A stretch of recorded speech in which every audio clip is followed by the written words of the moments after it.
So now we're gonna go on to do an AP elbow. So when we do an elbow, we're gonna need a small film. Again, we're gonna do this one AP so that we can stop the radius and ulna from crossing over. So I'm just gonna have Libby extend her arm out. And for this one, you need to make sure that the shoulder and the elbow are on the same horizontal plane. You want to be centered right over the elbow joint. So you're going to have your patient bend their arm down.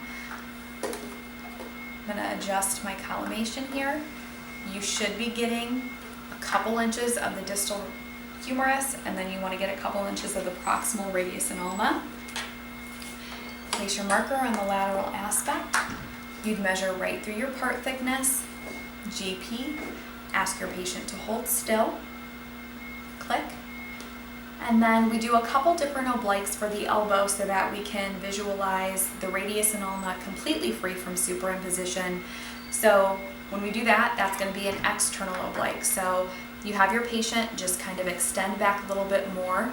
It's not that comfortable, however, we have to do that.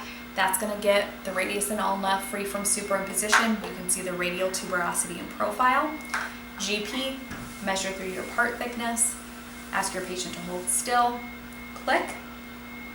And then the other oblique we do is an internal or a medial oblique. So this is going to be simply palm down. You're still going to be centered right over the elbow joint. This allows us to visualize the ulna and profile. You can see the olecranon process and the coronoid process. Can probably collimate a little bit side to side here. GP, measure right through your part. Ask your patient to hold still. Click. And then the last one that we're going to do is a lateral elbow. So if you remember, the lateral elbow is going to be your 3 concentric arcs. You're going to turn your cassette for this. We need to make sure that shoulder and elbow are on the same horizontal plane. You need to make sure that you do a thumbs up so that the wrist stays in a nice lateral position. And then when you're center for this, you're going to be kind of right at mid-elbow. So if you go from the bony portion, your ulna, from that medial portion, you'll be centered right in between.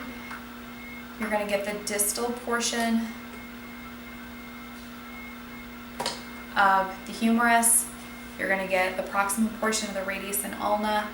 You can place your marker in the lateral aspect. Measure right through your part thickness. GP. Ask your patient to hold still. And click.